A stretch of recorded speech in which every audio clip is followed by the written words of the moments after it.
we hit continue? No, you just say next slide. No, but and there's this little pop-up came on the screen. It says it's being recorded. Oh yeah. Just accept that. It's just a notification. Just put continue. Okay. Got the new feature.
Good morning and welcome to our webcast. Good morning. What is old is new again. Why adaptive reuse and why now? For those of you who I've not met, I'm Dan Meyer, publisher of Biz Times Media. Thank you for attending today's webcast, which is presented by AG Architecture, CJ Schmidt, Hush Blackwell, and Sickich, and brought to you by the BT360 Content Solutions, the marketing storytelling arm of Biz Times Media. Anyone looking at the skyline around southeastern Wisconsin might notice cranes and new developments everywhere they turn. There are several interesting adaptive reuse projects that are either underway or have been completed recently. They include the Horlick development in Racine, the Pabst Brewery, the Sherman Phoenix, Milwaukee Athletic Club, the Bradley Symphony Center, and the upcoming Journal Sentinel building redevelopment, to name a few. From redeveloping neighborhoods to preserving history, lower costs, tax credits, sustainability, expanding access, diversity, and recruitment, there are many reasons to consider adaptive reuse projects right now. Our presenters will provide you with some clarity to these issues. They will also cover creating a vision and engaging local stakeholders, unique risks and common obstacles on how to mitigate them, tax credits, incentives, and proposed real estate tax changes that may affect adaptive reuse projects, inclusionary practices promoting diversity, equity, and community through adaptive reuse projects, building cost savings in an era of rising material costs, redevelopment as a catalyst for change, how adaptive reuse can enrich neighborhoods and build community, and more. The slide deck for our program is available now if you want to take notes and follow along. You'll find the link in the chat button on your screen. It will also be accessible after the program on our website. At the conclusion, you'll also find an attendee survey, and we would appreciate it if you filled it out to help us plan for future webcasts. This past year, we celebrated our 25th year as an independent, family-owned business, and BizTimes Media is the only locally owned business media company in the region. And it wouldn't be possible without your support. Whether it's attending events like this, print or digital advertising, event sponsorships, or BizTimes Media's BT360 content solutions, I guarantee that we'll work hard every day to earn your business and to help you grow your business through our custom and integrated marketing programs. If you're interested, please contact our sales director, Linda Crawford. In addition, our award-winning editorial team and especially commercial real estate reporter, Alex Zank, is always looking for story ideas, especially if your business is expanding or moving, or you're buying another business or building, or if you have any other news, operational insights, or other information you'd like to share, please let us know so that we can help you tell your story. And last year we launched our Insider Subscriber Program. For the equivalent of $8 a month, you can be an insider and receive several benefits, including access to all the content produced by our editorial team. And it's also your opportunity to support local journalism. Before I introduce the presenters, I want to mention that today's webcast is being recorded and will be available on demand, along with the slide deck, which is available now and will be on our website. On our website, the on-demand broadcast will be available tomorrow morning. So now on to the presenters. They include Josh Jeffers, President and CEO of J. Jeffers & Company. Hello, Josh. Dan. Welcome. And Jim Brandenburg, tax partner with Sikich LLP. Welcome, Jim. Good morning, Dan. Thank you very much. Thanks for being here. Josh Levy, partner with Hush Blackwell. Hi, Josh. Hi, Dan. Thank you. And Eric Harmon, Chief Design Officer for AG Architecture. Thanks for joining us, Eric. Thanks for having me, Dan. And Dan Chavanik, Vice President of CG Schmidt. Welcome, Dan. Hello, Dan. Thanks for having me. Happy to be here. Well, let's get started. So following the presentations, we'll have time for a Q&A. Please remember to submit your questions by using the Q&A feature on your screen. So let's get going with the program. Here to kick things off is Josh Jeffers, so that he can set the stage for why adaptive reuse happens. Josh and his company are involved in a number of adaptive reuse projects locally, such as the Milwaukee Athletic Club, the Journal Sentinel building, the Horlick development in Racine, to name a few. Josh, I'll turn it over to you. Sure. Thanks, Dan. So I put together a couple of slides here. If we want to maybe just move on to the next one. What I wanted to do to help kind of set the stage and kick things off is just talk about at a very high level, why do we have adaptive reuse in the first place? What is it? How does it come about? And, in our experience, there are really sort of two main ways in which adaptive reuse opportunities present themselves. One is, you have to think about the life cycle of a building, right? When buildings are built, they really aren't meant to last forever. And, even from an accounting perspective, they have a depreciable life of, between 27 and a half to 39 years. So after a while, after a period of a few decades, even with, regular and routine maintenance, buildings just get to a point where they're really at the end of their useful life. They have an expiration date, so to speak.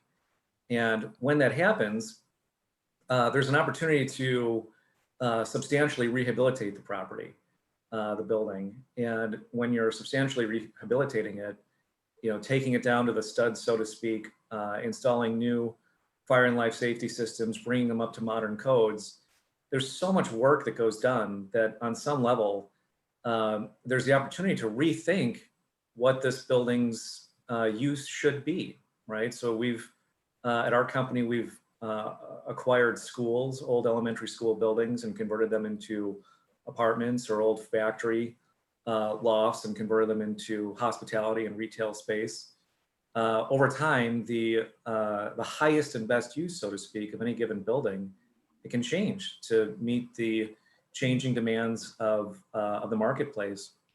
There's a few photos here on our slide of, thank you for mentioning one of the projects that we're very proud of in the city of Racine. These photos show the transformation of the first building at the Horlick Malted Milk Complex that we are in the very final stages of completing. This is the Arabella building that we actually worked on this building with AG Architecture and CG Schmidt. You can see on the far left-hand side, this is a very significant reconstruction, really, of this building.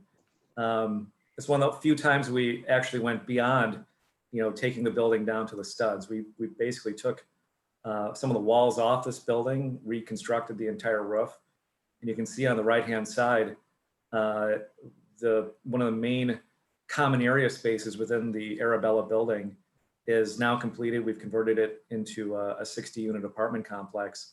Again, so this was an old factory, an old manufacturing building that has been converted into 60 affordable and market rate units.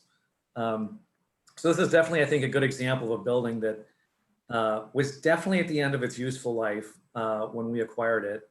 And as a part of our very significant reconstruction of the building, we had this opportunity to change its use from factory space to apartments. If we go on to the next slide, we can see kind of the other main way. Like I said, there are kind of two main ways in which adaptive reuse comes about. The other kind of main way is the original designed use of a building sort of becomes obsolete over time, right? So the image that we're looking at here this is actually the 3.5-story, really primarily subterranean printing press at the Milwaukee Journal Sentinel building. This is in what's known as the 1962 addition to that building. So like I said, that building built in 1962, it's actually in great condition. It's a solid building. It does need some updates here and there, but this is not like one of the Horlick malted milk buildings where it was, sort of falling into the earth. This building had very good bones, but it was designed to be really like a manufacturing plant. You can think of the Milwaukee Journal Sentinel as essentially having manufactured newspapers at this site for decades. And that use has gone away. So now we have this opportunity to rethink, well, what should this space become? It's 3.5 stories of subterranean space. It's conducive to a lot of different uses. And in our case, J. Jefferson Company, we're working on converting this this building into student housing for students at Milwaukee Area Technical College. So again, adaptive reuse, why do we have it? It really kind of comes from these two different areas of buildings either being at the end of their useful life and just need a complete rebuild and reimagining, or it's also situations like this where you could have a great building, but it just needs a new use. It needs to be rethought to provide a higher and better use to better fit the needs of the market. So then if we go on to the next slide, a question that I get all the time is, why not just tear these buildings down? And I know one of the things we're going to talk about a little bit later is that it's really not always the case. In fact, I would say it's pretty rare that adaptive reuse is the most economical approach, right? So most people will say, well, why not just tear down the building and build something new? And there are really three main reasons, again, in our experience, as to why we don't want to just tear these old buildings down, why we want to put all this effort into reimagining and rebuilding them. And the first is that it's actually a often overlooked fact, but reuse of older buildings is actually the best thing for the environment. New construction, actually the energy that goes into tearing down a building, and then all of the efforts that go into manufacturing new concrete, which is very polluting, and procuring new building materials, it's very bad for the environment. Not to mention, you tear down an old building and all of it goes into a landfill somewhere. So reuse of old buildings is actually an incredibly environmentally friendly approach to maintaining our built environment. And then another thing that we have found in the past is that a lot of these old buildings, and not necessarily the iconic historic buildings that everybody knows and loves, but just in general, a lot of these older buildings have a place in the existing, urban fabric, the historic fabric of communities, and keeping them in place and reimagining them and coming up with a newer, better use for them that better fits market needs is a great way for us to foster our placemaking efforts, right? How do we make a house a home? How do we make a new restaurant or retail center an exciting and activated place? It's a lot easier for us to achieve those placemaking efforts if we have an older building that we're very creatively reimagining. And then really the final point, this is actually sort of a save the best for last, so to speak, but the main reason, in my own personal opinion, to reuse old buildings is because of the opportunities that they present for what I would call an irreplaceable design feature. So what do I mean by that? You can see there's an image here on this slide of that's the Grain Exchange event venue, right? So the Grain Exchange in Milwaukee is a pretty amazing space for anyone who hasn't been inside it. 52-foot high ceilings, there's gold leaf designs painted throughout it. And I think of this as an irreplaceable design feature because no one would build a space like this today. It would just be so entirely crazily cost prohibitive.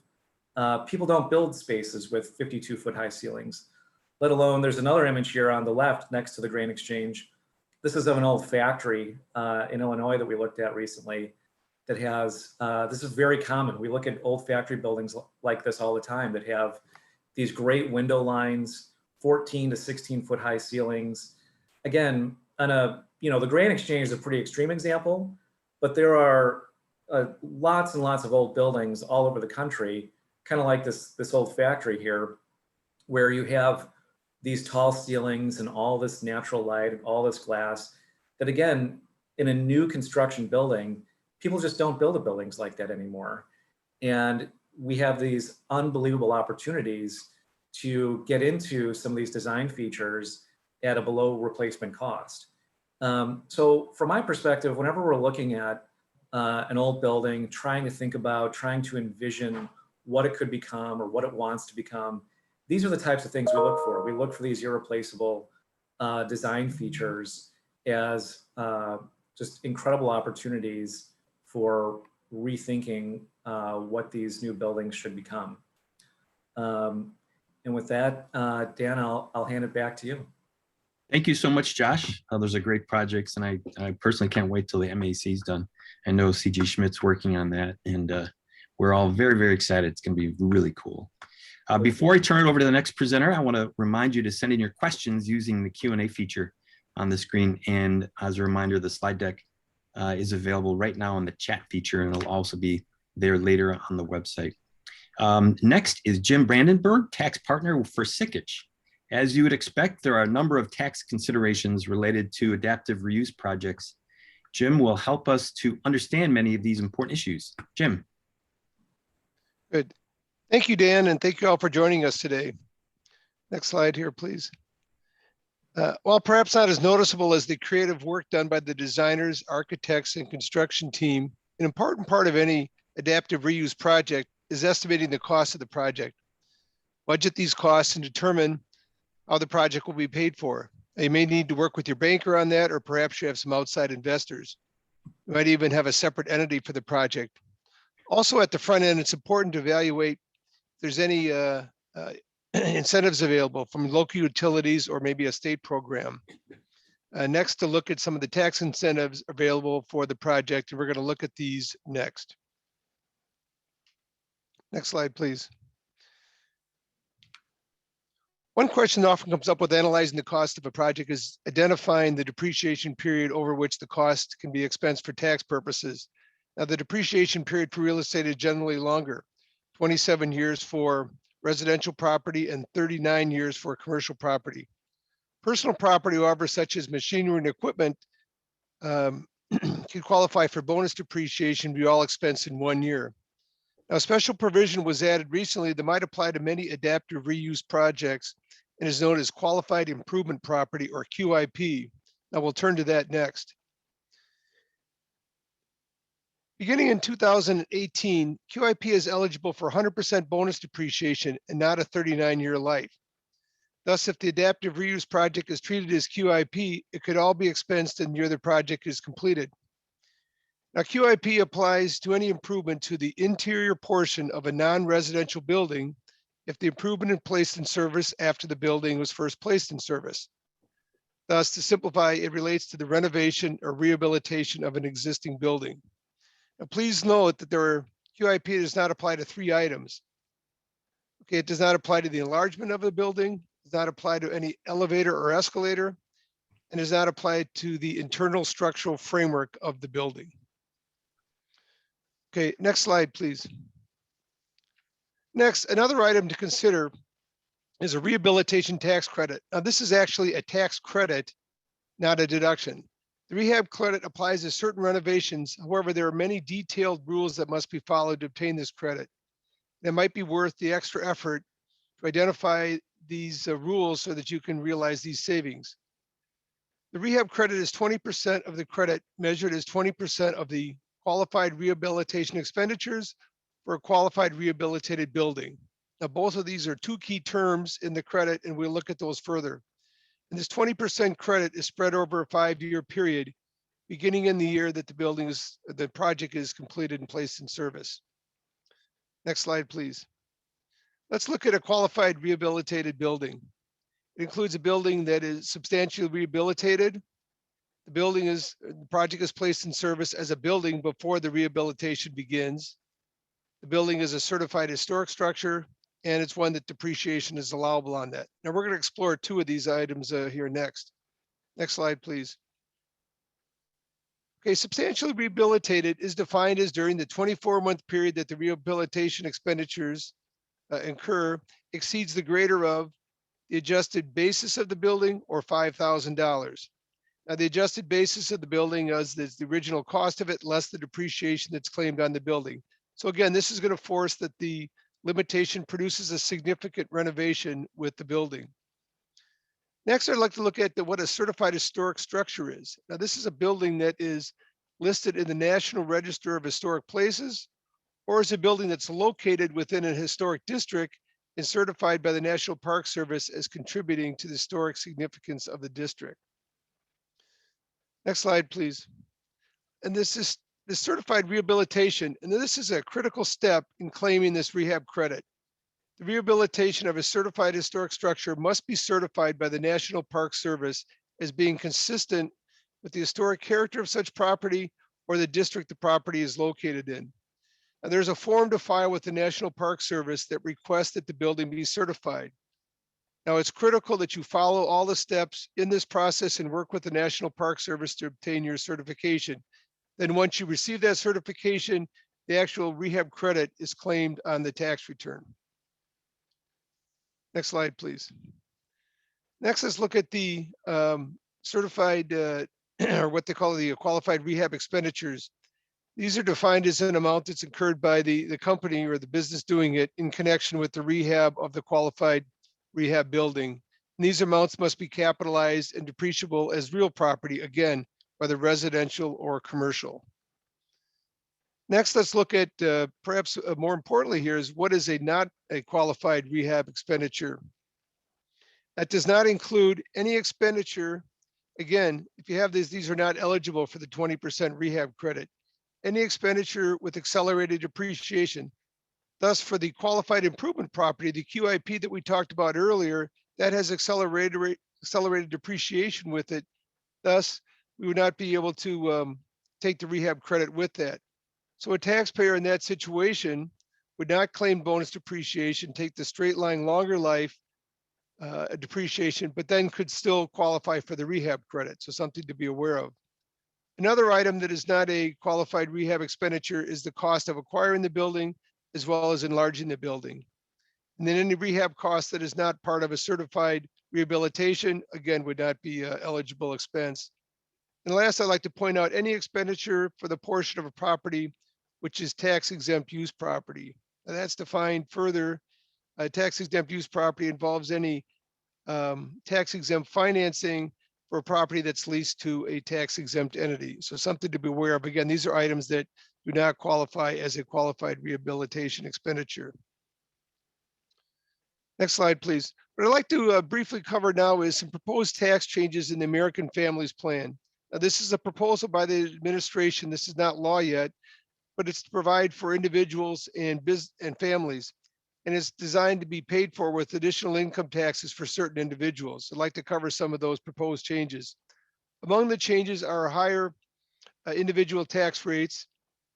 We'll to raise the top rate from now 37% up to 39.6%. The proposal would also raise the top rate on capital gains and dividends. Those are now at 23.8%. That would go up to 40.8%. Really treat these capital gains as ordinary income items. Again, these new higher rates on capital gains would apply for those with over $1 million of income. Next, the step up in basis at death for appreciated property would be removed. And again, this is property that someone dies, is passed on to their heirs. That would not get the step up, and that's been available for many years. Next, a like-kind exchange for real estate would be limited. We'll explore this item next. Next, there's a large loss limitation that limits losses to $500,000 per year. That'd be made permanent and not expire as it is now in 2026. Next, there's a 3.8% net investment income tax on income, and that would be changed to apply to all income that businesses or individuals have over $400,000. There's an exception now that applies for certain items, and that would be removed for income for taxpayers over $400,000. And then lastly, one part of the American Families Plan would devote additional resources to the IRS for enforcement, audits for individuals, and additional compliance for all taxpayers. And again, that generates significant revenue in this American Families Plan. Next slide, please. Next, I'd like to just mention, as I said before, this like-kind exchange. Again, a like-kind exchange will be limited by the American Families Plan. A like-kind exchange is common with real estate. Again, real estate has a tendency to appreciate over time, and it can involve significant gains with it. It is available now with real property, but not allowed for personal property. The gain is deferred. It's not a permanent exclusion when you do a like-kind exchange. And the gain then reduces the property or the basis in your replacement property when you do a like-kind exchange. Again, you need to follow all the rules to qualify for like-kind exchange. Currently, there's no annual limit if you get involved in like-kind exchange. The American Families Plan would establish a $500,000 gain limit you to $500,000 in a year or $1 million with a married couple. Again, gains over those thresholds would be subject to tax. This would apply beginning in 2022. Now, this could have a significant impact on the real estate market and perhaps impact any adaptive reuse projects that you're involved with. Next slide, please. And lastly, I would just like to mention, we won't really go into this here, but depending on your situation, there may be some other financing options available for your adaptive reuse project. That could include opportunity zones, the new markets tax credit, or even some state programs are available. So something to be aware of as you're looking to finance your adaptive reuse project. Dan? Thank you very much, Jim. That was chock full of really, really good content. And during the Q&A session, we can come back to some of those. That's very, very insightful. Next, so again, please submit any questions you have to the Q&A feature. Next is Josh Levy, partner with Hush Blackwell. So with these kinds of projects, there are certain pros and cons, opportunities and challenges with adaptive reuse projects, and Josh will help us to better understand some of these issues. So Josh, turn it over to you. Thank you, Dan. So they always like to put the lawyer in the middle of all these other professionals that really get the work done. And I am at Hush Blackwell. We are located in Milwaukee and 22 other offices around the country. I'm the head of our construction practice, and I really enjoy it. I'm always amazed by people like Josh and Eric and Dan, working with Jim, advising them. The engineers and architects and visionaries can really make so much happen. And as the lawyer, you know, my role is just trying to keep the guardrails around the project for everyone involved. And when I started a while ago, construction really was more like design, bid, build. And new construction projects were in this sort of triangle and some competing interests. And over the years, I've seen the project delivery systems really change in an effort to be more collaborative.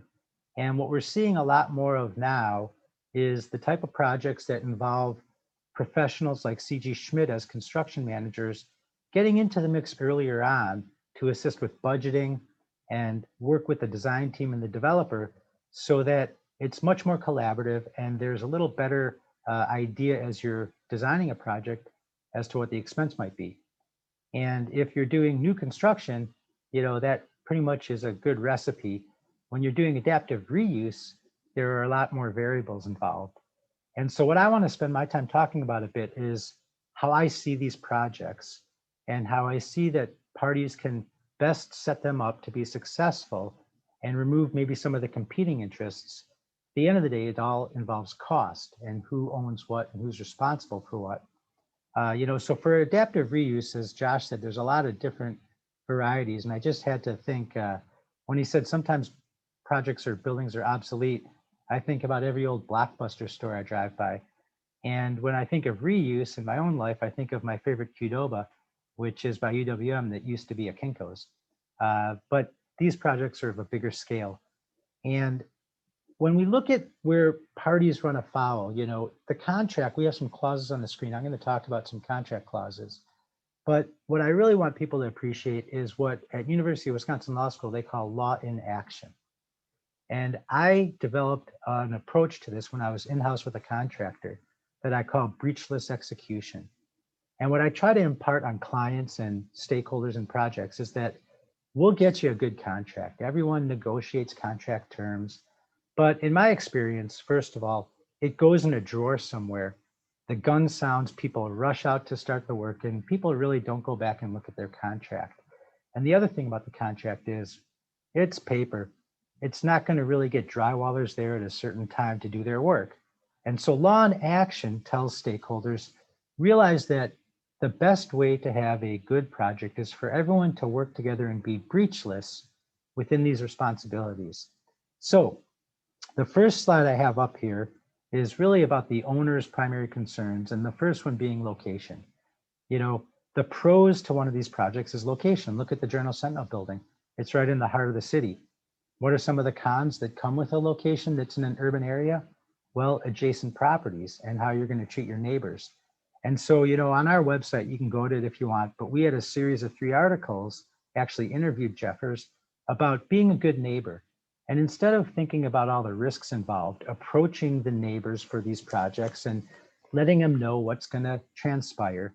And if there are some sensitive structures, you have to protect yourself by having an initial survey so you can see what's out there and have surveys of those adjacent structures.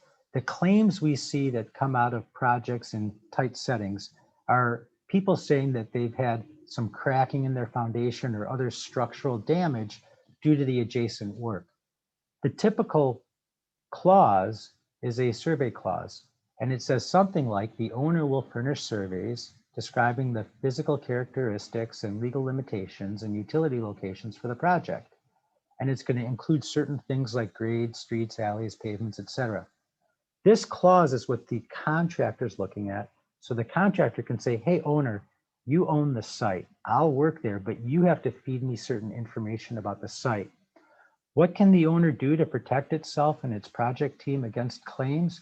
Well, there should be the initial survey, but then there are some sophisticated monitoring devices that engineering firms can put on a project to determine vibrations and other causes of potential damage and memorialize that so that if there is a later claim, they can refer back to the survey of the adjacent property and their data from the project, and perhaps convince the other side that they don't have a claim. In my experience, that doesn't always work, but then defend the claim if that becomes necessary. Let's go to the next slide. Now, another pro is the character of the building, and Josh talked about that. The Grain Exchange is beautiful, a little more so than the old Blockbusters, but the character of the building is what you're really going after. But what's the con with that? Of course, the surprises in those old buildings, and who knows what you'll find. How do the parties in the project protect themselves or deal with the known fact that there will be some surprises? Well, they have to have a contingency fund. And what I'm saying in this slide where I say you manage the contingency in the contracts and beyond, it's because there really are 2 different contingencies for any project. there's the contingency that the construction manager can use. And it's really a pool of money that's going to be there. And it's going to be there for unknown or acceleration of work or schedule issues that don't really rise to the level of a change order. And so it's very interesting when we negotiate these clauses, because sometimes the owner says, well, contractor, I'm not giving you a mistake fund. I don't want to give you an extra $300,000. So if you have a mistake, you can correct it. I want to know what the contingency is being used for. Contractor might reply and say, look, in the old day when it was design, bid, build, I would keep that money in my lump sum as a contingency. So I need that type of flexibility here. Negotiating the contingency clause is very important. What you see on the screen, it says, in preparing the construction manager's guaranteed maximum price proposal, the construction manager will include contingency. I'll explain that for a moment. Outside of design, bid, build, what we're seeing now is more of a contracting arrangement that's a cost plus fee with a guaranteed maximum price. And that's the culmination of a process of design, development, and pricing and budgeting, where if you can get your construction manager in there and construction professionals like the folks at CG Schmidt that aren't just hard bidding a job, they can add much value in the pre-construction phase with budgeting. And in that pre-construction phase, while they're doing budgeting, they establish a contingency that's carried as a line item and monitored. And sometimes the owner has some right to control it. But then there's the contingency that's outside the contract. And that's what Josh Jeffers doesn't want anyone to know what he's carrying there for when he's going to have to write change orders. Because one thing I learned early on is as sure as there's a project, there's going to be change orders. But wise developers know that, and they need to have their contingency there. So if there is, unfortunately, some large surprise, there's dollars to pay for it. Let's go to the next slide. So for the architects and engineers in the project, what are their primary concerns? Well, the pros are, what an opportunity for creativity. What a way to say, you know what, that might look like a rectangle, but I'm going to make it a cool Qdoba. And on a much grander scale, things that can be done in cool buildings. Now, the cons to that are structural uncertainty and difficulty with budgeting. So here's a typical clause out of an AIA contract. The owner and architect are going to rely on the initial information that the owner is providing for their project, their vision, their construction program. Both parties recognize, though, that that initial information is likely going to change, especially in adaptive reuse, and they'll adjust the architect's services if necessary, and the schedule for the services and the compensation as those unknowns are determined.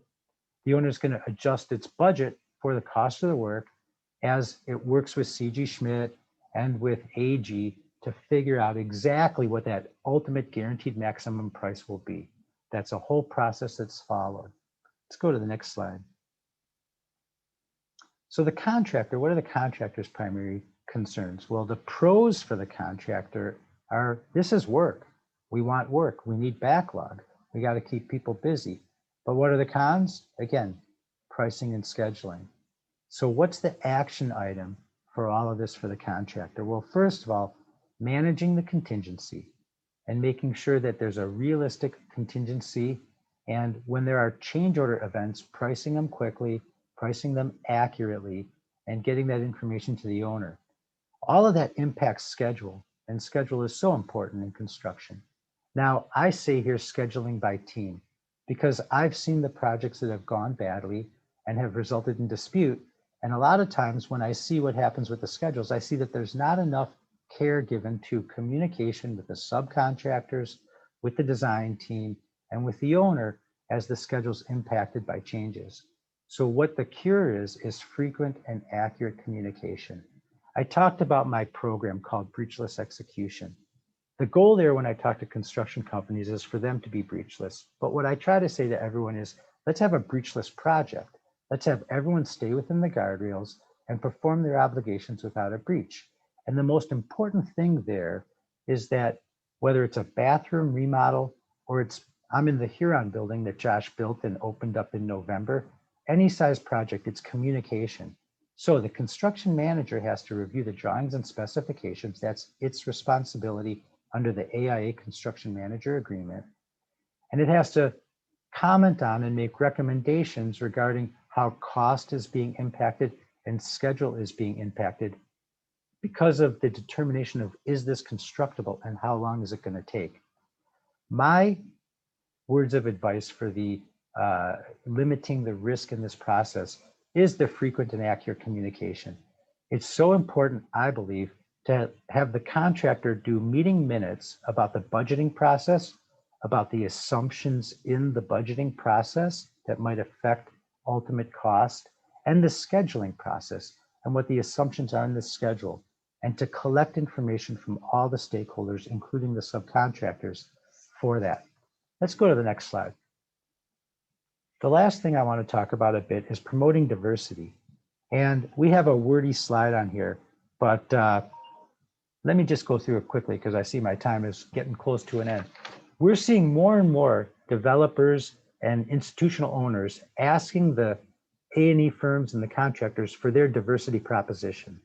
On here is a common clause that says, the contractor acknowledges that the owner has a commitment to diversity, and the owner is going to ask the contractor to involve historically underutilized groups like women, minorities, and veterans for the project. One project that was hugely successful was the Deer District and the Fiserv Forum. What they did there was they held town hall meetings because the most important way to fulfill a diversity goal is to get a good bid list together and find qualified people to work on the project. Having a town hall meeting and inviting people to learn about your project is a good way to get the word out that there's opportunity there for disadvantaged businesses.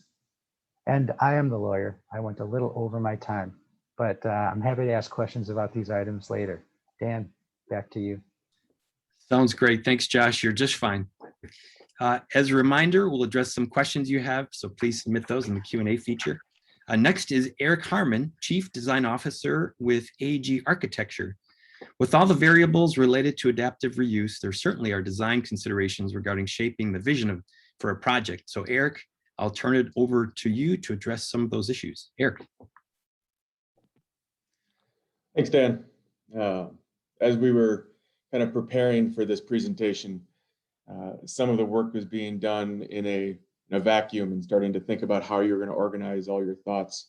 And as we came together to start to see the talking points of each of the presenters, it became clear how we all kind of wrap around what the vision of the Josh Jeffers of the world, what that vision is and how we can all bring it to life from our own perspective.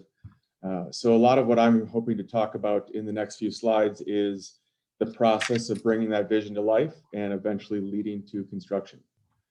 So if we jump to the next slide, just starting again with kind of what is adaptive reuse. I think Josh did a great job of highlighting what the important pieces of it are, but I think to build upon the importance of the sustainability aspect, saving those structures and salvaging and reusing and repurposing materials, there's incredible benefit in that today. So it's more than just creating a new use for what the building was originally intended to do, but also creating sustainability features to a neighborhood that could use some attention. A lot of time, these adaptive reuse buildings are in areas that have been neglected or their backs turned on them for some period of time. So by starting to create these visions, we can bring life back to that community. And another talking point was about scale, whether it's the Blockbusters and Qdobas of the world or Kinkos, or the large warehouses.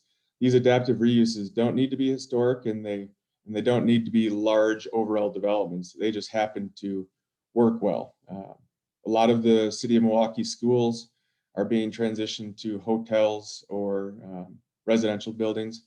That's a great example of adaptive reuse.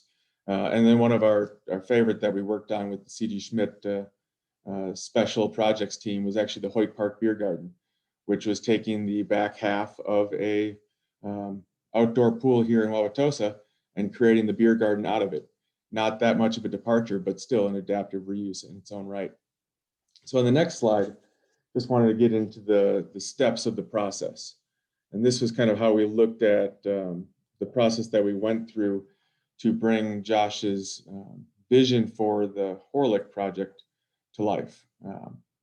And it starts with truly a master planning exercise where you're getting the understanding for the history of the site. You're picking up on kind of those historic elements that are going to have to remain, or those elements that you're going to have to recreate.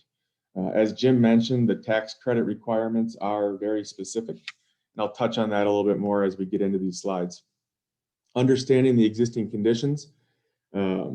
It's fun when Josh brings up the fact that there should be a lawyer in the room because those existing conditions can be detrimental to a project, and they can impact kind of the explanation of the development vision to the broader public. So truly understanding what the condition of these buildings are in is important to the success of the project. The site elements, being a good neighbor, looking at how we can create a great function out of the building forms that are presenting themselves. And then lastly, getting into the development of the program and vision, and then the presentation of that vision. Two key components, both for external stakeholders, community engagement, but also going back to those tax credit requirements with the National Park Services. How are you presenting the idea for the vision, and how does it tie in to meet the requirements? And then we'll quickly touch on a little bit of design development and how the construction process can eventually lead to these great buildings being reused. So we go to the next slide. Again, using Horlick as an example, the history of a site is incredibly important to how you look to redevelop and how you look to kind of define what the buildings were and how you can reuse them. But primarily, when you look at the history of the site, understanding what the Park Service recognizes as the historical elements will help to shape the vision as well.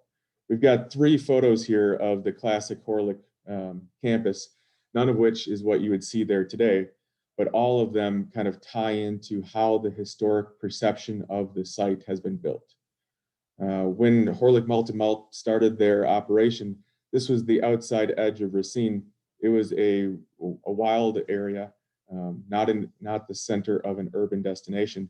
So the parklands and the pond structures and the open fields were part of the characteristic that we were asked to not only recreate, but celebrate as we looked at the redevelopment. Understanding that history, in addition to what it was used for, is crucial. On the next page, we get into the existing conditions. And this is where you can start to get into a little bit of trouble, because over 100 years, when a building has reached the end of its useful life, it can look attractive, it can have the tall ceilings, it can have great windows, but it can also have some struggling components. So as you look at the images on the screen, we have excellent masonry.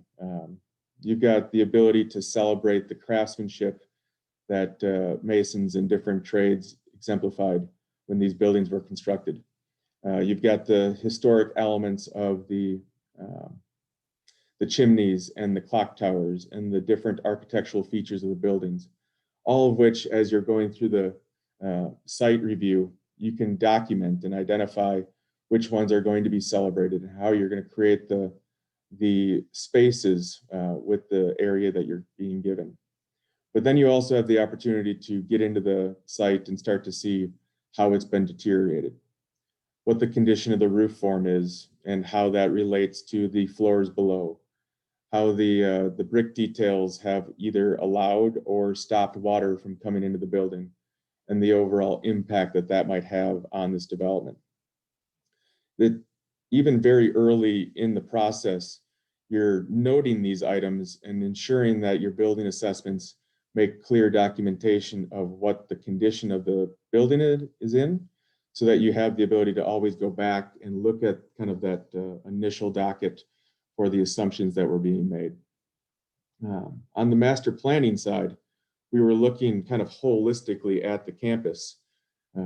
And as we were building the overall planning document, we looked at the footprints to understand not only the construction of the projects and what type of shape they were in, but how those shapes might lead to a function that would be great for the adaptive reuse of that space. In residential development and new construction, we're always looking for a kind of a 62-foot bay so that we can get double loaded parking underneath a 3-story or more multifamily development. That doesn't happen in historic buildings. So while you have a great structure in front of you, you have to look at the size and scale of those spaces and understand how can we adapt a 52-foot bay or a 48-foot bay to be residential or a commercial use. How are the scales of these buildings kind of telling us what they want to become as we look at the final program? So if we jump to the next slide, what we've got is how we started to shape that vision. The team was able to fairly easily identify which buildings would be nicely structured for residential and mixed use development, where we would be able to position some retail areas or new construction, or how the site might allow for different access points. And it became clear that as we were developing these master planning concepts, we needed a set of design principles for the adaptive reuse. And that those design principles, along with the building assessments, could start to drive the decisions that we were making moving forward. Again, you don't want to make assumptions about the type of use that the building could be and then get too far down the path and realize that those are some pretty poor decisions. So if you use that and the design principles, you're less likely to run amok in the process. And then once we took those, we were able to identify different locations where tying into the community would strengthen the overall development, and how we might be able to phase the approach to build upon the successes of initial phases to eventually reach an overall master plan development. So what came out of that was kind of this approach where we were starting with the Arabella project, as Josh mentioned, because that was the right project for affordable and market rate apartments. It was the right size and scale, and it provided the best access for the first step in the process. With that as the catalyst for the overall change, we were able to build around and shape indoor and outdoor spaces around that intended use, and eventually led to future phases of market rate and retail environments. On the next page, we get into kind of the important factors of presenting the vision. Because while we were walking through the campus early on, everybody's mindset was, what has this campus been as it's been neglected for 20 plus years? I imagine there was a time in the third ward prior to all that development where people were saying, well, you could never redevelop this to be a hotbed of Milwaukee. This is never going to happen because of this is what it looks like today. Well, on each of these projects, you kind of have that impact. There's a lot of positives and the creativity that you can exude, but there's also kind of the current impression of the site. So as you're bringing stakeholders or community members to the campus to get buy-in on the vision, you have to do your best to wipe away what the current assessment of these buildings is, and instead paint them a vision for what it can become and how that will drive not only development on this parcel or this site, but also the greater neighborhood to make it more attractive for all users. And we did this, and this is a common tactic, but you're doing this by recreating renderings that provide a tie-in to the historic elements that people are seeing. The center image, which has the gate in front of the Horlick campus, that is a historically identified element. It is part of the traditional access to the site. And instead of being a roadway as it was today, we were turning it into a pedestrian access off of a newly developed corner in Racine. So by showing that perspective of how you would enter this site from a pedestrian standpoint and how it ties into that historic character, they take out the vision of what lives beyond the gateway today, and they can start to picture what the future might look like. And that really holds true for all of these elements. But more so, as we'll get into in the next slide, the way you're presenting Eric, just another minute, Eric, so we can. As you're presenting the vision, you got to make sure that you're good with those tax credits. And that is to show the design development process for using open, clear story spaces, things that have been identified in that historic process.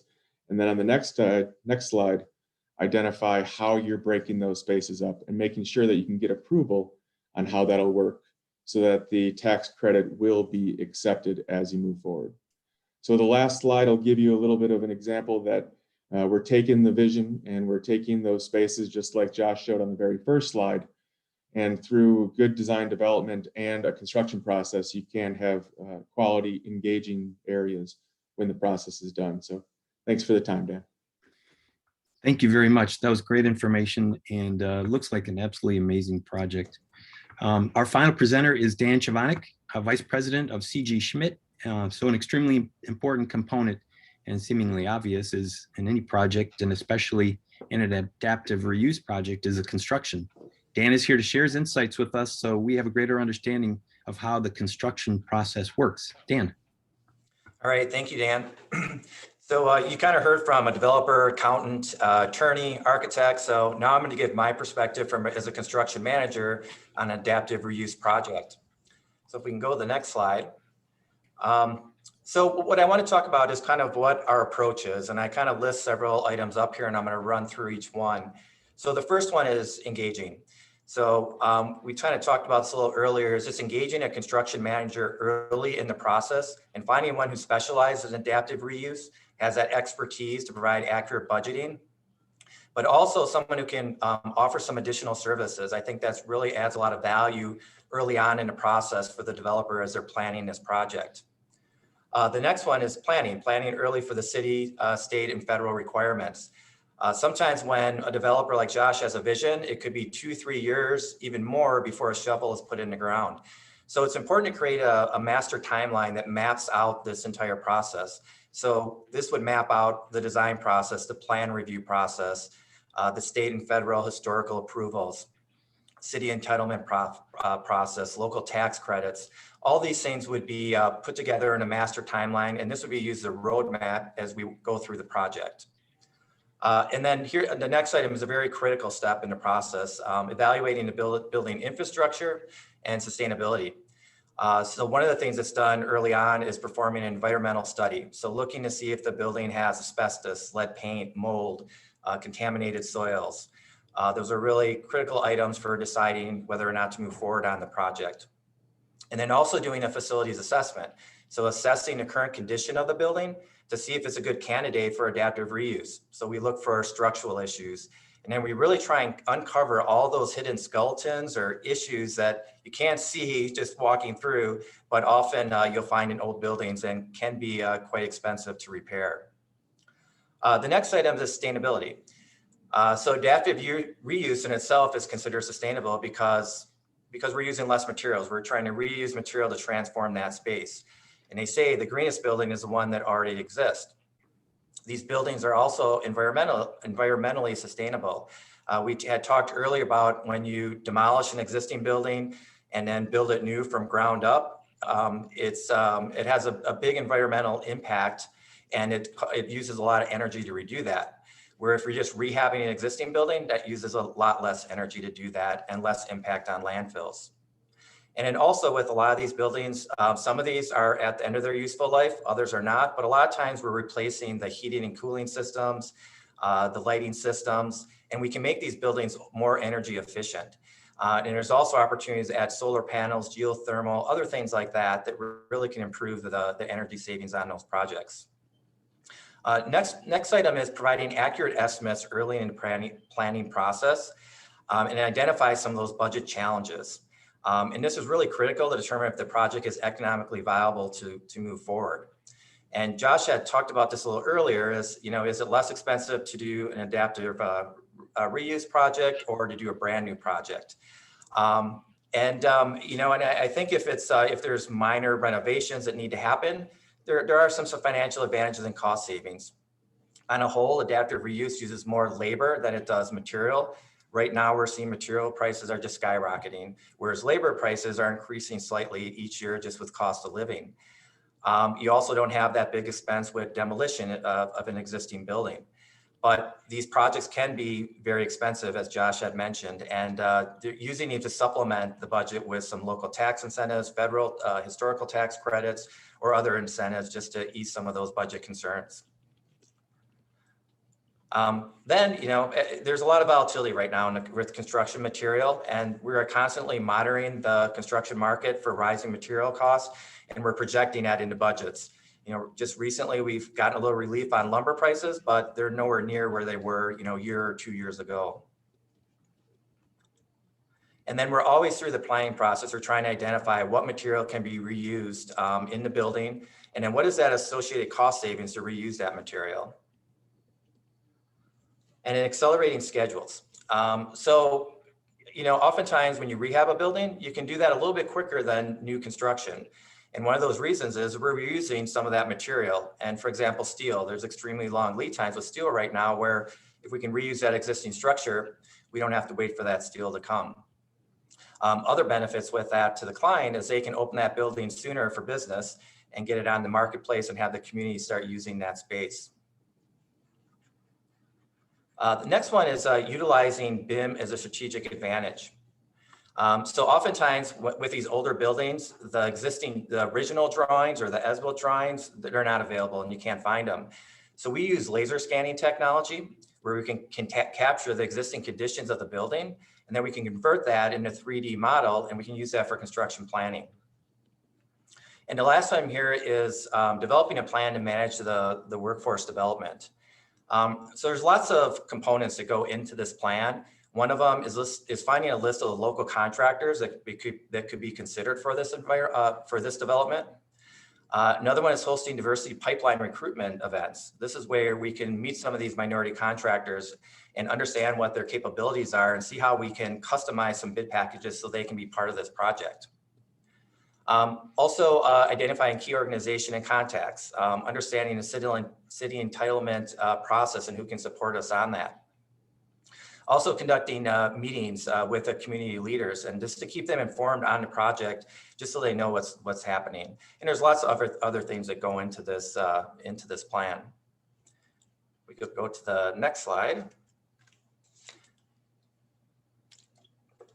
So I wanted to highlight the Horlick District Redevelopment Project. This is one that we're doing with Josh Jeffers and AG Architects. And this is one where, we had talked about, getting a construction manager, architect, all involved early in the process. And I think that we did this on this project at Horlick, and it was really helpful. There was a lot of collaboration, sharing of information, and we were really able to understand what Josh's vision was so that we can make that a reality. Also with this project, there's some economies of scale. This is, it's not just one building. This is a multi-phase project with several buildings, and we're looking at a master plan for this project. And there are some savings as you do that. We can use resources to work, shared resources to work on several buildings. As we're developing the site work, that cost can be spread out amongst the buildings. We have better purchasing power. As we're looking at doing 1 or 2 buildings at the same time, we can purchase material in bigger quantities. There's subcontractors who have worked on the first building, and some of them are working on the second building. So they're becoming more efficient with the construction, and they can be more cost effective as well. Next one is identifying ways to utilize existing building materials. So on this particular project, we're able to reuse some of the steel structure and the wood framing. Also, some of the wood floors, we're removing those and reinstalling those on some of the buildings. The concrete, we're able to restore. Some of the exterior and interior brick, we're able to restore that and do some tuck pointing. There's also some really cool brick pavers that are in the road. So we're removing all those, clean them, and then we're putting them in different locations on the project. And then there's some bridge and a fire escape, which isn't going to really be functional anymore, but it really adds a nice aesthetic feature to the project. And we also have some terracotta caps on the parapet, which are very expensive to replace. So we're able to repair and reuse those. And as others had mentioned earlier with landfills, as you tear a building down, all that material goes to landfill. And with an adaptive reuse, there's less of that material that happens. So that's definitely an advantage there. And then talk a little bit more about the workforce development plan. We're executing that plan right now in Horlick, and we got a lot of good stories and positive results from that. So for example, there's a Racine Works program where 20% of the total hours needs to go to local residents in Racine who meet a certain income level. We're just below that number right now, but we're working very closely with WRTP Big Step and the city to find more eligible candidates. And we believe by the end of the project, we'll hit that goal. There's also an emerging business participation goal of 25%. We're almost at 28% for that right now. We've been tracking the minority participation on the project. We're almost at 50% for that, which we're really proud of, and that's a great stat. And between 3 buildings on this site, we're probably going to create close to 400 jobs. Could you go to the next slide, please? So next, I just want to kind of give a couple examples of how we reuse some of the existing material on these older buildings. So the first project here on the left, this is the Clock Shadow building, and this was designed to meet the standards of the Living Building Challenge. And over 50% of the recycled material was used on this project. So an example here is a door handle. This is one of the original existing door handles. We removed that, stored it, and then installed it on the new doors that were installed on this project. So pretty cool architectural feature. The project to the right, this is actually C.G. Schmidt's office headquarters in Madison. And our owners decided that instead of building a new building from the ground up, they made a decision to repurpose this existing building.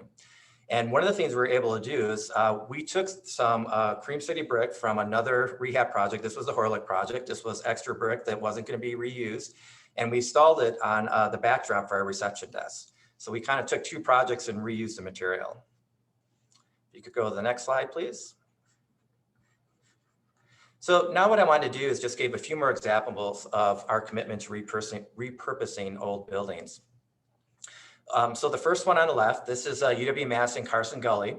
This is a food service hall on the UW-Madison campus. It underwent a total renovation. And due to the historical significance of this building, the Wisconsin Historical Society was brought in as a consultant on this project. As a result, this project received the 2014 Historic Preservation Award from the Madison Trust for Historic Preservation. And with these projects, there's always good stories with these older buildings. This was originally built in 1926, and it was the Van Heist refectory building. In 1966, it was renamed the Carson Gully. And Carson Gully was a chef at the building for 27 years. He was also a civil rights activist and a leader in the community. So this was the first UW-Madison building to be renamed after a civil service employee, as well as the first to be renamed after an African-American. The next project is the Milwaukee Athletic Club, landmark building in the city of Milwaukee, built in early 1900s, around 1917, 13 stories above ground. We're looking to maintain, bring that building up to code, but also maintain that historical look. This building, when it's finished, will set the standard for athletic clubs across the country. Next building is the Journal Square. That building was talked about briefly earlier. But what this is doing is taking the old Journal Sentinel building and converting them into market rate apartments and also student housing for Milwaukee Area Technical College. And Josh had an image of the 3 stories that were below ground, and this is where the printing presses were. And they gave the nickname of the Death Star because it looked like a scene from Star Wars, so pretty cool space. Also, as the paper company was expanding in 1924, they built a 1924 building. Some interesting facts, it was $1 million to build the construction and another $1 million for the machinery required to produce the newspaper. So probably expensive at that time, but really a bargain today. And I'm sure Josh would love to have that built in his performa today. And the last project here, this is the one I mentioned earlier, the headquarters for the C.G. Schmidt's Madison office. This was formerly the AAA building. It was unoccupied for several years and really in need of rehab. As I mentioned, we had repurposed brick from another project. We restored the concrete floors. There was terrazzo floors that we discovered, and when we cleaned those up, and those are now in our lobby area, and we exposed the ceilings and many other things. The one thing we noticed on this project is the architect who designed this building, they incorporated their logo throughout different architectural elements. They did it at the end of the handrail. It was around the perimeter of the canopy. It was in a terrazzo floor. So we were able to restore all those elements so we could maintain that original look of the building. So that concludes my portion of the presentation. So I'll turn it back over to you, Dan. Thank you very much, Dan. Great job, everybody. Really insightful. We had a number of questions from the pre-registration, and there's a few questions on the Q&A. So let's transition to that quickly. Just before I ask Josh Jeffers a question, I was reading in Forbes magazine. It said that on average, it takes approximately 65 years for new energy efficient buildings to save the energy expended in demolishing an existing building. And building related demolition debris accounts for more than 90% of the waste, while construction represents less than 10%. So adaptive reuse certainly is a favorable component for those that are looking to better the environment. Josh Jeffers, you touched on it real briefly, and Jim hit on it, but can you provide us a little bit more insight on the costs for adaptive reuse versus new? Is it imperative to talk about the preservation credits or other help that you can get along the way from the cost factor? Because it seems like it would be more expensive. And then a follow-up question is, do you do these projects for the ROI or just because you want to improve the community, or a little of both? So why do you do this? It seems like there's so much to it. It'd be much easier to put up a new building, wouldn't it? Yeah, I ask myself that question all the time. No, we actually do. We are a for-profit development company. We are seeking to achieve attractive returns for our investors. But at the same time, one of the great things about adaptive reuse is that there is just a very nice, almost a triple bottom line accounting sort of component to them, in the sense that, like you were just saying, adaptive reuse projects are better for the environment. They're good for the planet. Dan mentioned this earlier, and actually Josh Levy hit on this a little bit as well. But a lot of times these projects they are community oriented, and we are working with communities to incorporate diversity into the workforce. Working with previously unskilled workers and some of the previously sort of excluded groups, bringing them into the construction trades. So there's a really good people element there as well. And it's nice when you can have projects that deliver both an attractive ROI and also are doing something, truly good for the world. So we definitely are motivated by that. I often say that there are certainly easier ways to make money in real estate than taking on the Horlick malted milk complexes and the Journal Sentinels and the Milwaukee Athletic Clubs of the world. But they're great projects. It's a lot of the reward is in the let's call it the non-pecuniary benefits of achieving these projects. And then to answer your other question, they very often, there's a little bit of misconception with adaptive reuse, in the sense that, real estate development 101 is you want to build a building that's worth, X, but it costs a little bit less than X to produce. And that's your profit, right? You're in it for a profit margin on the production of the building. With adaptive reuse projects and historic rehab projects, which Eric was right to point out before, they're really not necessarily the same thing. But one thing the two types of projects share in common is that very basic business model is sort of flipped around, where now these projects actually cost more than they're ultimately worth. Their stabilized values are actually less than the production cost. And the reason for that is, both Dan and I think Jim hit on this as well, there's a tremendous amount of work that goes into these buildings to bring them up to modern code compliance. And that can mean having to do things to these buildings that are not really intuitive, right? So for example, it's one thing to introduce an elevator core to a building that previously didn't have one. But what we find to be, pretty recurring concept is adding stairwells, right? You might have a stairwell already, but it's either too narrow or we're going to need another one anyway. And a lot of times these are historic buildings where to add a stairwell, now you've got to core through every floor and have an exit, a street facing facade that the historic, the National Park Service, who administers the historic tax credit program, may not allow you to do. So now what? So now we're building accessory structures off the back of the building purely to add this additional stairwell. There's a tremendous amount of cost associated with doing that. So that's where, and again, Dan, you just mentioned this, that's where historic rehabilitation tax credits, state of Wisconsin has a historic preservation tax credit in addition to the federal credit, tax incremental financing. There are a lot of other development incentives and tools that are out there. Jim was talking about these a little bit. Without those incentives, without those, additional sources of financing, a lot of these projects would be impossible. There'd be no way to make the numbers work. Even if you didn't have a profit motive and you were a nonprofit organization, you still wouldn't be able to make them work because the numbers just wouldn't pencil.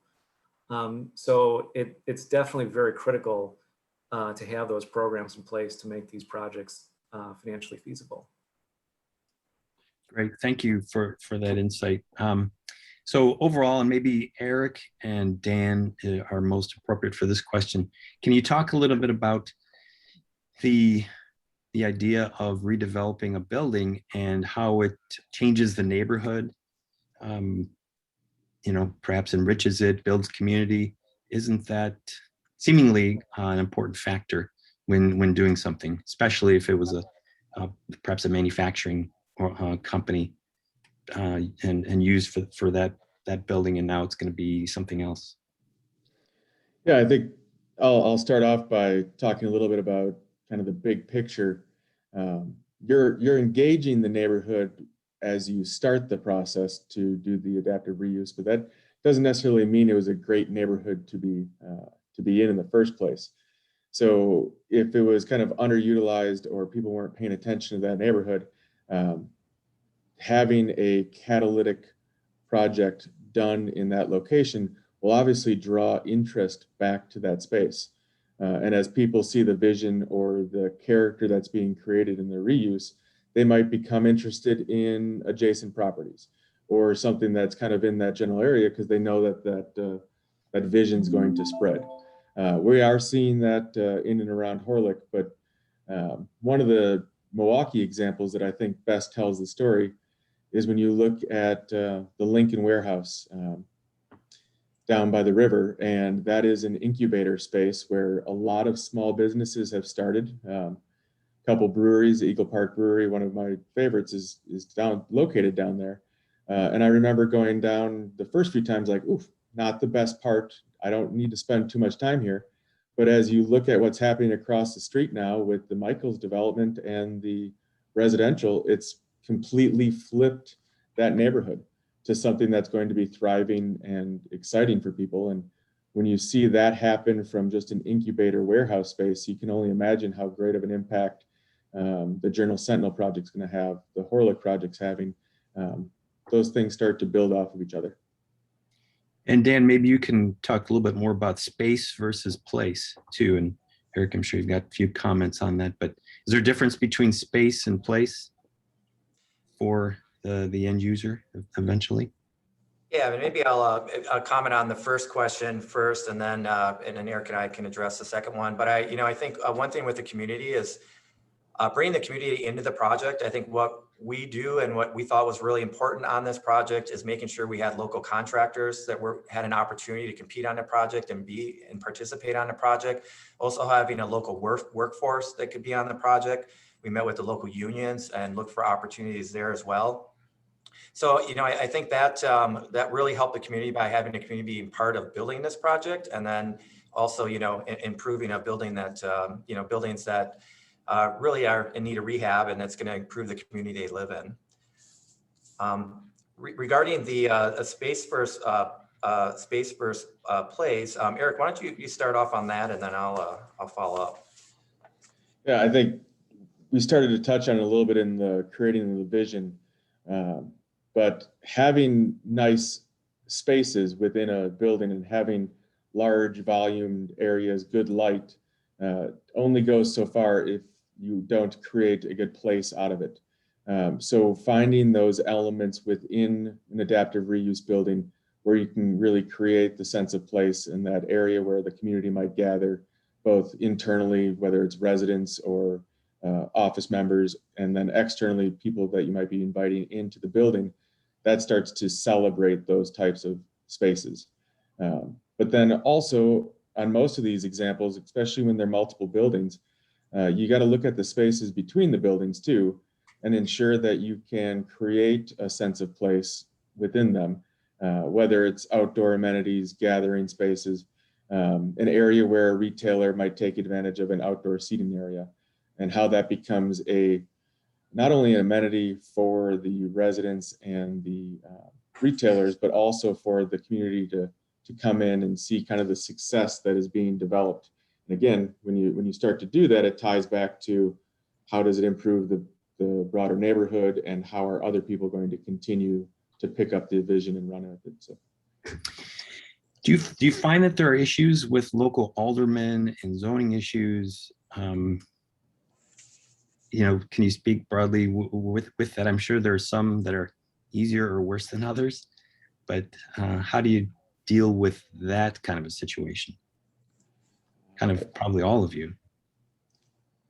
I know I can speak architecturally, but Josh, I think you might have a good example for working with the local community. Sure. Yeah, I would say, typically projects like this have a lot of political support, aldermanic support. A lot of times buildings that are in need of an adaptive reuse are blighted, or they have environmental contamination or just other problems associated with them. Sometimes these are kind of problem properties, and it depends on obviously what's going in the building. But again, kind of going back to what we were talking about before, the sense that these properties rely on tax credits and tax incremental financing and other sources of funding out there. In order to qualify for those funds, we as a developer typically have to work pretty closely with the municipality. So it's usually, the visioning process, the reimagination process to kind of help figure out what this, subject building should become. It tends to end up being a little bit of a collaborative process with, aldermen and other city officials. And so to that end, at least in our experience, there's usually a lot of support for projects like this. Now, again, there are certainly exceptions to the rule, and sometimes when we get into affordable housing development, there can be some other kind of neighborhood concerns or other residents in the area. But I would say, as it pertains to public officials in particular, again, these projects are so-called public-private partnerships. And I think it's really that, kind of fundamental collaboration that happens that that ends up bringing so much support to these types of projects. Oh, Dan, you are muted. You'd think after a year. I understand that Jim, I understand that the CARES bill last year made some changes with the qualified improvement, the QIP. Can you share with us some of those changes? Yeah. That you might not have touched on? Yeah, what happened with the QIP is it actually came about with the tax reform bill in late 2017. And what happened was they had a sort of just actually a drafting here in the legislation that Even though it was supposed to be designed to get the bonus depreciation, it did not. It would have still been a longer 39-year life. But it took, 2 years to get Congress to change that. So when the CARES bill came along, they were providing other incentives for businesses that were hurt. They had the PPP loan, a number of other items. They made that fix in the legislation so the QIP could apply and get the bonus depreciation with it. And they also made it retroactive, so it applied back to 2018 and 19. So if you actually had a project in 18 or 19 and it didn't qualify because of that glitch, you could actually go back and amend and get the accelerated depreciation with it. And they made that change going forward too. So now is it applied for 18 and 19, but 20 and now going forward. So they did fix that and it is available now. So Okay. that was a good change that the CARES did for that. I want to spend a little time on the historical tax, the preservation tax credit. We've got a couple questions, and obviously Jim would have some insights, but anybody else, how easy or how difficult is it to get? How easy or difficult is it to use? It seems like it's imperative. How long is the process? If I have a building that I think could use some updates and renovations, or I'm looking to purchase a building, tell us about how that process works. Is that easy or difficult, or somewhere in between? Yeah, I'll offer a few comments and let some of the others join as well. It is, important that you work again with the National Park Service to follow some of their the guidance with. And again, they want to preserve the historic nature of either the building or the district that you're in. And you do have to submit your application to them and get that certification. If you don't get that, you're not going to be entitled to the credit. So they're going to want to work with you. I think somebody mentioned that again, it's sort of a public-private partnership. They want to work with you to preserve that community with it. But again, don't just think you're going to do a renovation and not be involved with them. They do take an active role with it. And again, some projects, depending on the scope of them and the size of them, are going to be a little bit more involved, but they do take time with it. It does have some extra time and expense involved with it. So I'm sure some who have dealt with that specifically have seen some that have gone well, but some have, taken a little bit longer with the project to comply with those requirements. Anybody else want to weigh in on that? Yeah, I would just jump in to say that, the federal historic tax credit is, it's administered by the National Park Service, by way of the State Historic Preservation Office, which in Wisconsin is based in Madison. And it's not these are not competitive credits. You don't have to, submit, competitive applications or anything like that. However, they can actually be fairly difficult to obtain, just given all the paperwork and documentation that goes into the submittal process. So, for us, for our company, I mean, we specialize in this space, and yet even for us, we really outsource all of our historic application work to, there are a couple of different historic tax credit consulting firms that are out there. We tend to work with Heritage Consulting Group. We've worked with others as well. And they, those historic tax credit consultants, and Eric and Dan can vouch for this, they end up becoming a pretty integral part of our project team, just because everything that we want to do in the building, any question that comes up, can we, replace that window or remove that section of the wall or hang a duct right there. All of these are subject to National Park Service sign off. So I guess what I'm trying to say is, on the one hand, the credits they're not really hard to get. They're not competitive. They're out there for projects that comply with the preservation standards. But it certainly is it's a process, and you really need to have an integrated project team. It's not a DIY project, is what you're saying. It's not a DIY project, That's no. good. And we get calls from people sometimes that have taken it on as a DIY project, and they're now looking for us to kind of help them out of it, Yeah. which, we can sometimes do. So Josh Levy, so there are all kinds of issues, and you talked about the guardrail. What happens with issues with title issues, utilities, multiple owners to the same buildings, railroad tracks, all easeways, all these things that can come into play. How big of an issue is that, and how do you deal with it? Well, I think that from my vantage point in putting the guardrails in place through contracts, really those are issues that the owner owns. And so the owner's due diligence on the site before they even start getting into the pretty long process of schematic design and design development and budgeting has to be a very thorough due diligence process. And I think, as Josh said, I guess the analogy I would draw to, as a trial attorney, we can try any case if we get the right expert who can testify about those issues. And I think with a developer like Josh, the real, utility or process is to find the right consultants that can consult on the site, that can find the historical information. As Dan said, sometimes it's available, sometimes it is not. I know when I've had clients build near the river, the excavations are full of interesting surprises. It's kind of like Geraldo looking for the Al Capone vault, and you don't know what you're going to find. So I think that really, to your question, Dan, that's really the owner's, my dad used to say for every action, there's an equal and opposite reaction was his principle. So for the vision Josh has, the opposite part of that is, what are the scary things hidden in that site? And I would ask Josh a little bit too there as far as, the process and, I guess there's that first date with the love affair of the location, but how quickly he decides whether it's worth a second date.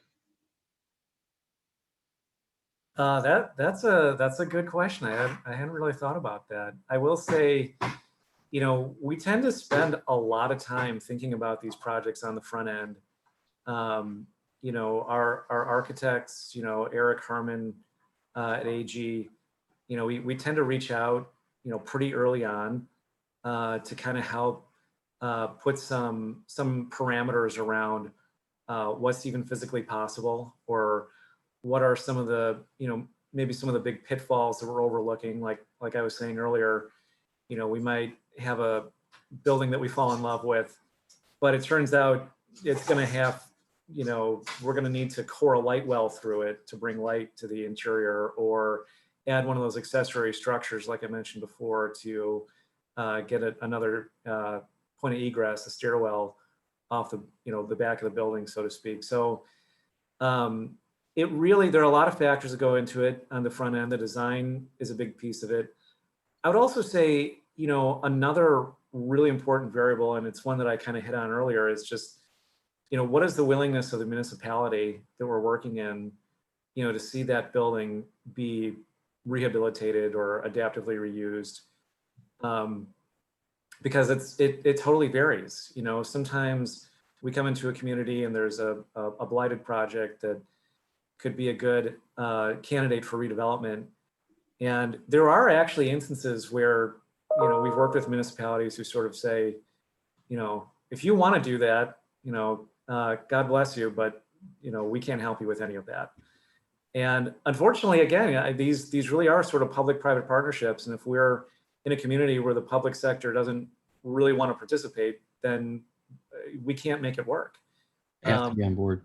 They have to be. It really has to be a true partnership, a true collaboration between the development team and a municipality in order to make it work. So that's also, I would say, very early on, if it's a new community where we don't really have a lot of relationships, forming those relationships early on and kind of coming up with a redevelopment plan together is, to take your analogy, Josh, that's part of the dating process a little bit, to determine if we really want to kind of stay the road with a given project. Great, thanks. One of the questions from Dave Bauer was, we've seen property assessed clean energy or PACE loans be an effective way to provide additional capital to adaptive reuse developers. Have any of you all or your clients or anybody that you know made use of this program and have experience with it? Yeah, I'll jump in again. We've used PACE loans pretty often actually on adaptive reuse projects.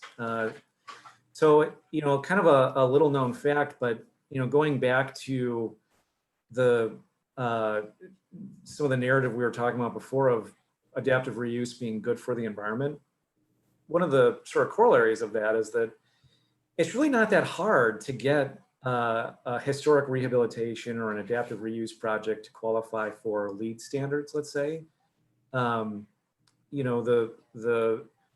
The original construction of some of these buildings is such that sometimes we're working with single pane glass and uninsulated walls, uninsulated roofs. So when we just kind of use what I would almost say common sense, new building materials, we're insulating the walls, we're using insulated glass. All of those things improve the R value of the building so significantly that, we don't really even have to do that much in order to qualify for, say, LEED silver.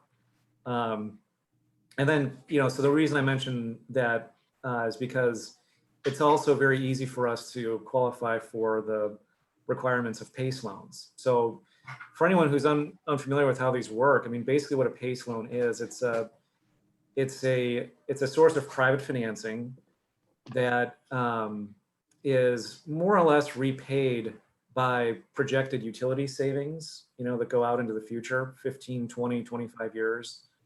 And the way, and not to go off on too much of a tangent with this, and Jim, jump in if I'm saying any of this wrong, but the way in which the PACE loan is repaid is this goes back to the municipality.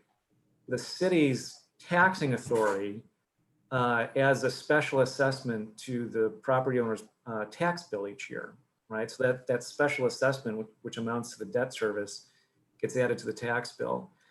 And so to that end, again, if you're saving money on utility expenses, but then sort of using up those savings, so to speak, to pay your PACE loan special assessment each year, the building's overall operating expenses theoretically shouldn't really change that much. And depending on if you have triple net leases or what types of tenants are in the building, sometimes those costs can be passed back, to tenants to pay, or somehow split between landlord and tenant. So it's a very, again, we got to get really creative, not just on the design and construction of these deals, but we also have to be very creative on financing and the capital structures. And PACE loans offer a pretty impactful way to help close that financing gap that we were talking about earlier. I was curious about this. Thanks. Well, is it safe to assume that the operational costs of an adaptive reuse versus a new are relatively the same because you've increased the R values and the insulation and the efficiencies? Yeah, I would say actually, so if you've done it right, then yes.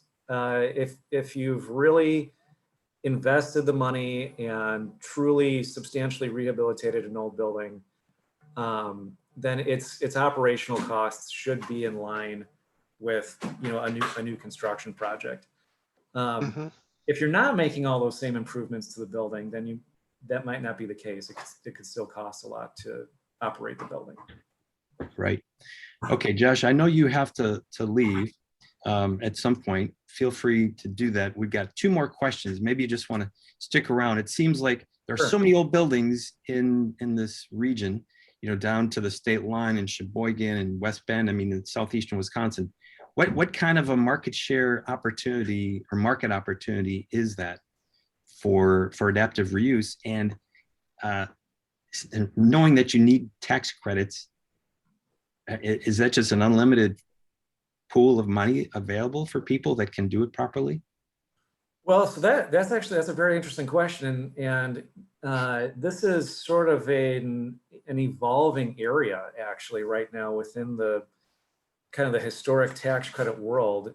So when the historic tax credit was created in 1986, the idea was that it was going to be to help incentivize buildings that were more than 50 years old. So 1986, 50 years, that means 1936 became kind of this unofficial, description of whether or not you had an old building. If it was built before 1936, it was old. But here we are in 2021, 1986 is getting to be kind of a long time ago. And the tax code still reads that 50 years is sort of the cutoff. So, there's this evolving part of the historic tax credit kind of market right now where you're starting to see buildings from the 1950s, 1960s, even the 1970s that have some kind of iconic architecture, or there's some, preservation story to them. And they're getting listed as certified structures with the National Park Service, and they're being made eligible for tax credits. So it's kind of a new frontier a little bit, because historically, we've thought of, these historic rehabs as being for, these really ornate 19th century buildings, the Grain Exchange, we were talking about that before. You can't look at the Mackey building with all of the winged angels and gargoyles on it and not say like, wow, what a beautiful historic building. People haven't necessarily looked at, a mid-century modern brutalist architectural building in the past and said, that's a historic building too. That's why I say it's kind of an evolving area, but, putting aside the historic preservation or historic rehab element and just focusing on adaptive reuse, I am a strong proponent that those buildings from the 1950s, 60s, and 70s should be made eligible, should be certified structures and made eligible for use of the historic tax credit, so that they can continue to be adaptively reused, going in the future. Like we said, these even buildings from the 50s, 60s, 70s are starting to get to the end of their useful life. And if there's an incentive out there to see them reused and invested in and placed back into service, that's a good thing. There's a great model for doing that, but we just kind of have to shift our thinking a little bit as to what really constitutes a historic building. Yeah. Some of those buildings from the 60s definitely should be taken down though. Right. we all know where those are.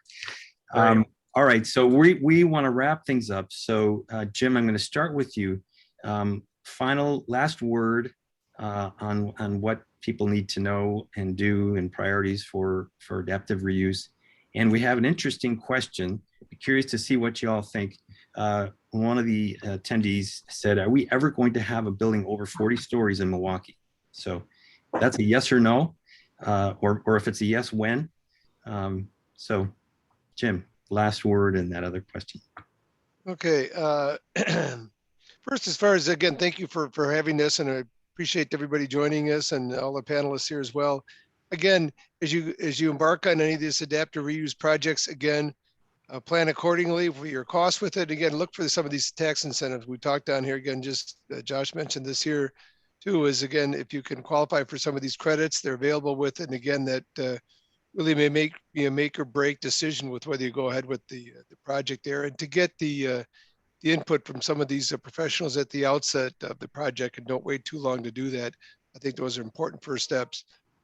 Dan, as far as the 40 years, 40 stories. 40 stories. Okay, I would say no. I think we'll probably keep it where we're at now. But again, I lead to some of these others who are have their pulse on some of the Milwaukee skyline, who may know more on this. So thank you again. All right, thank you. Eric, last word. I think the last word is just to remind everybody that it doesn't need to be a historic building to be an adaptive reuse. A lot of these large projects, to make the finances work, the credits help, but there are smaller scale opportunities, whether it's a personal office space or a retail opportunity, that you can look at an older structure and find a new use for it and breathe new life into it. And from the design side, 40 stories, I sure hope that in my lifetime, in my professional career, we see higher than 40 stories in Milwaukee. Great, thanks. You did mention that these projects don't all have to be large as well. Right. Josh Levy, you mentioned the Qdoba. That's a perfect example. So Josh Levy. So my final thoughts on this, it's what I see again from the vantage point of when maybe the projects don't go really well. And I think that if you're going to get a partner on your team, you need to do some critical questions about the construction management firm, the architecture firm, that they know what they're getting into, because there's so much in pre-construction services in these projects compared to other projects. And some companies that haven't been involved in them, they underestimate what that runway looks like for the pre-construction services. And that's why, like I say, in today's day and age, you have construction professionals, and a construction professional is a lot different than your contractor.